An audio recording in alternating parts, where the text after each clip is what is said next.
Chapter 16. First Pipes. I've Lost My Knife. After dinner, all the gang turned out to hunt for turtle eggs on the bar. They went about poking sticks into the sand, and when they found a soft place, they went down on their knees and dug with their hands. Sometimes they would take 50 or 60 eggs out of one hole. They were perfectly round, white things, a trifle smaller than an English walnut.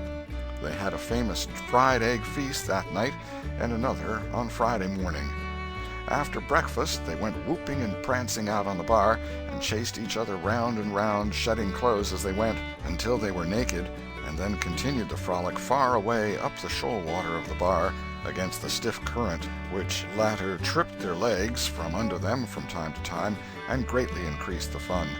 And now and then they stooped in a group and splashed water in each other's faces with their palms, gradually approaching each other with averted faces to avoid the strangling sprays, and finally gripping and struggling till the best man ducked his neighbor, and then they all went under in a tangle of white legs and arms, and came up blowing, sputtering, laughing, and gasping for breath at one and the same time. When they were well exhausted, they would run out and sprawl on the dry, hot sand, and lie there and cover themselves up with it, and by break from the water again and go through the original performance once more. Finally it occurred to them that their naked skin represented flesh-colored tights very fairly, so they drew a ring in the sand and had a circus, with 3 clowns in it, for none would yield this proudest post to his neighbor. Next they got their marbles and played knucks and ring-taw and keeps, till that amusement grew stale. Then Joe and Huck had another swim, but Tom would not venture, because he found that in kicking off his trousers he had kicked his string of rattlesnake rattles off his ankle, and he wondered how he had escaped cramps so long without the protection of this mysterious charm. He did not venture again until he had found it, and by that time the other boys were tired and ready to rest. They gradually wandered apart and dropped into the dumps and fell to gazing longingly across the wide river to where the village lay drowsing in the sun. Tom found himself writing Becky in the sand with his big toe. He scratched it out and was angry with himself for his weakness. But he wrote it again, nevertheless. He could not help it. He erased it once more, and then took himself out of temptation by driving the other boys together and joining them. But Joe's spirits had gone down almost beyond resurrection. He was so homesick that he could hardly endure the misery of it. The tears lay very near the surface. Huck was melancholy, too. Tom was downhearted, but tried hard not to show it. He had a secret, which he was not ready to tell yet, but if this mutinous depression was not broken up soon, he would have to bring it out. He said, with a great show of cheerfulness, "I bet there's been pirates on this island before, boys. We'll explore it again. They've hid treasures here somewhere. How'd you feel to light on a rotten chest full of gold and silver, hey?" But it roused only a faint enthusiasm, which faded out with no reply. Tom tried 1 or 2 other seductions, but they failed, too. It was discouraging work. Joe sat poking up the sand with a stick and looking very gloomy. Finally he said, "Oh, boys, let's give it up. I want to go home. It's so lonesome." "Oh, no, Joe, you'll feel better by and by," said Tom. "Just think of the fishing that's here." "I don't care for fishing. I want to go home." "But, Joe, there ain't such another swimming place anywhere." "Swimming's no good. I don't seem to care for it, somehow, when there ain't anybody to say I shan't go in. I mean to go home." "Oh, shucks. Baby, you want to see your mother, I reckon." "Yes, I do want to see my mother, and you would, too, if you had one. I ain't any more baby than you are." Joe snuffled a little. "Well, we'll let the crybaby go home to his mother, won't we, Huck? Poor thing. Does it want to see its mother? And so it shall. You like it here, don't you, Huck? We'll stay, won't we?" Huck said, "Yes," without any heart in it. "I'll never speak to you again as long as I live," said Joe, rising. "There, now," and he moved moodily away and began to dress himself. "Who cares?" said Tom. "Nobody wants you to. Go along home and get laughed at. Oh, you're a nice pirate. Huck and me ain't crybabies. We'll stay, won't we, Huck? Let him go if he wants to. I reckon we can get along without him, p'raps." But Tom was uneasy, nevertheless, and was alarmed to see Joe go sullenly on with his dressing. And then it was discomforting to see Huck eyeing Joe's preparations so wistfully and keeping up such an ominous silence. Presently, without a parting word, Joe began to wade off toward the Illinois shore. Tom's heart began to sink. He glanced at Huck. Huck could not bear the look and dropped his eyes, and then he said, "I want to go too, Tom. It was getting so lonesome anyway, and now it'll be worse. Let's us go too, Tom." "I won't. You can all go if you want to. I mean to stay." "Tom, I better go." "Well, go along. Who's hindering you?" Huck began to pick up his scattered clothes, and he said, "Tom, I wish you'd come too. Now you think it over. We'll wait for you when we get to the shore." "Well, you'll wait a blame long time, that's all." Huck started sorrowfully away, and Tom stood looking after him, with a strong desire tugging at his heart to yield his pride and go along too. He hoped the boys would stop, but they still waded slowly on. It suddenly dawned on Tom that it was become very lonely and still. He made one final struggle with his pride, and then darted after his comrades, yelling, "Wait! Wait! I want to tell you something!" They presently stopped and turned around. When he got to where they were, he began unfolding his secret, and they listened moodily, till at last they saw the point he was driving at.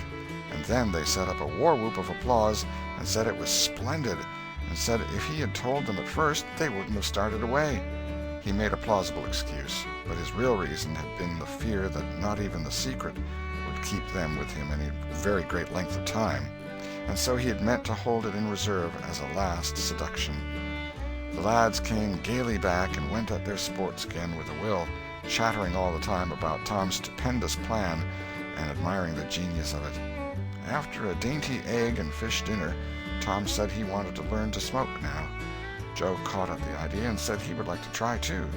So Huck made pipes and filled them. These novices had never smoked anything before but cigars made of grapevine, and they bit the tongue and were not considered manly anyway.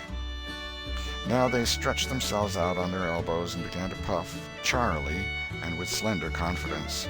The smoke had an unpleasant taste, and they gagged a little, but Tom said, "Why, it's just as easy. If I'd have known this was all, I'd have learned long ago." "So would I," said Joe. "It's just nothing." "Why, many a time I've looked at people smoking and thought, well, I wish I could do that, but I never thought I could," said Tom. "That's just the way with me, ain't it, Huck? You've heard me talk just that way, haven't you, Huck?" "I'll leave it to Huck if I haven't." "Yes, heaps of times," said Huck. "Well, I have too," said Tom. "Oh, hundreds of times. Once down by the slaughterhouse, don't you remember, Huck? Bob Tanner was there, and Johnny Miller and Jeff Thatcher when I said it. Don't you remember, Huck, about me saying that?" "Yes, that's so," said Huck. "That was the day after I lost a White Alley. No, 'twas the day before." "There, I told you so," said Tom. "Huck recollects it." "I believe I could smoke this pipe all day," said Joe. "I don't feel sick." "Neither do I," said Tom. "I could smoke it all day, but I bet you Jeff Thatcher couldn't." "Jeff Thatcher? Why, he'd keel over just with 2 draws. Just let him try it once. He'd see." "I bet he would. And Johnny Miller, I wish I could see Johnny Miller tackle it once."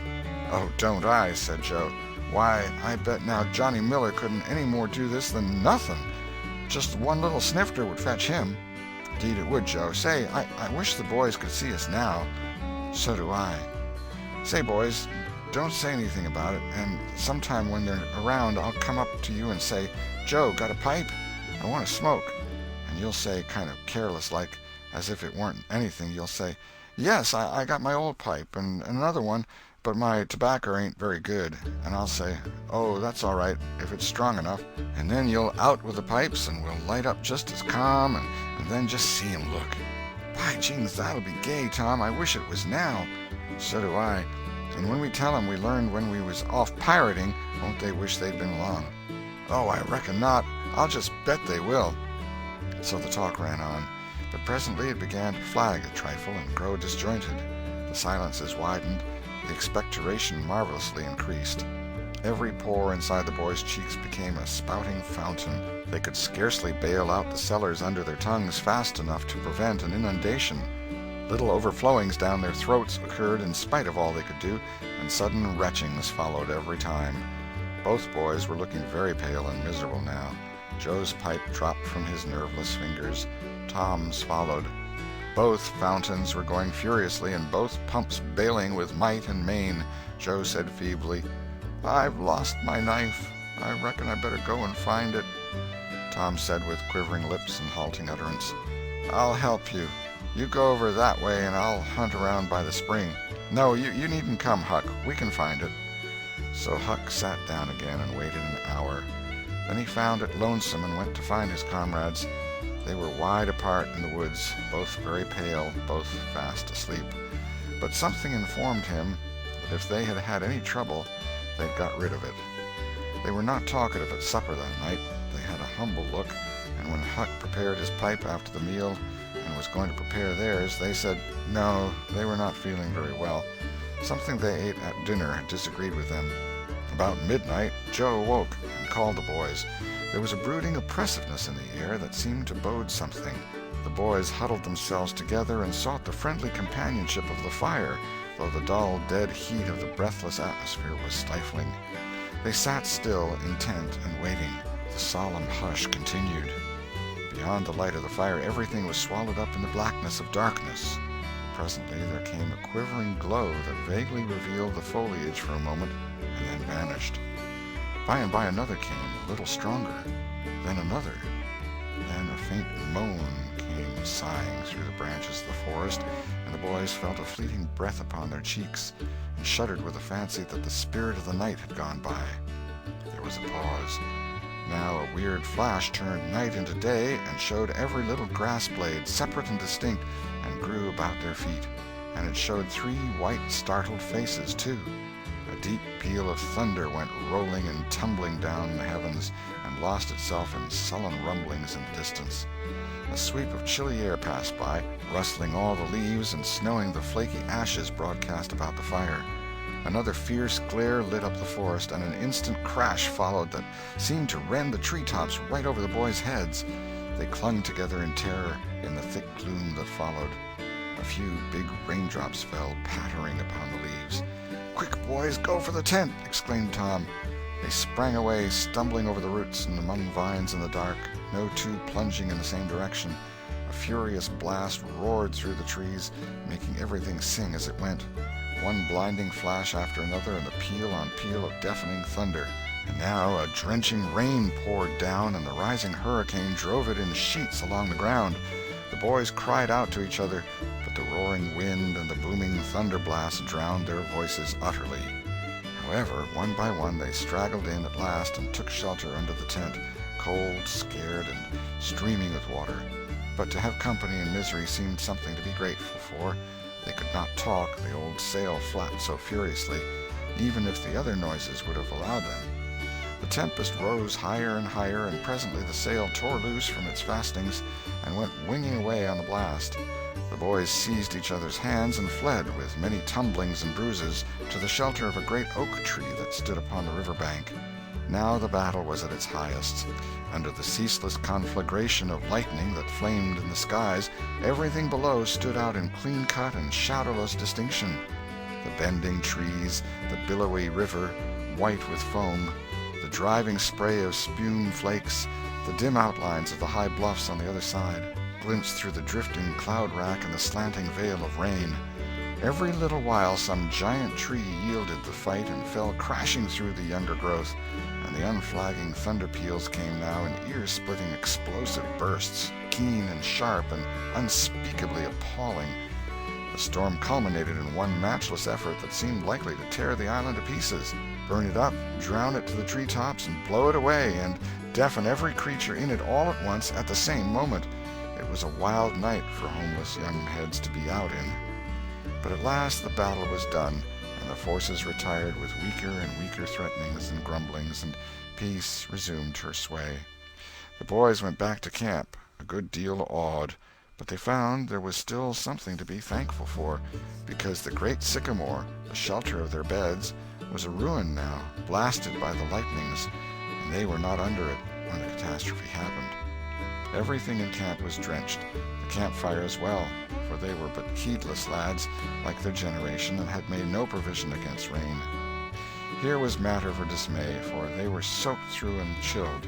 They were eloquent in their distress, but they presently discovered that the fire had eaten so far up under the great log it had been built against, where it curved upward and separated itself from the ground, that a handbreadth or so of it had escaped wetting. So they patiently wrought until, with shreds and bark gathered from undersides of sheltered logs, they coaxed the fire to burn again. Then they piled on great dead boughs till they had a roaring furnace, and were glad-hearted once more.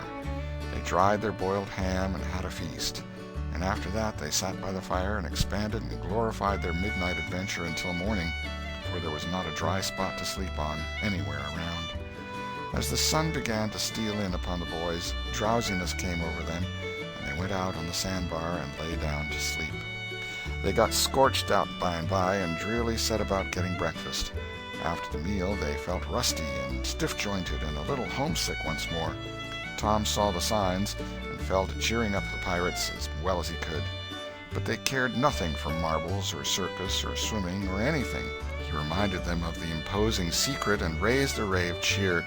While it lasted, he got them interested in a new device. This was to knock off being pirates for a while and be Indians for a change.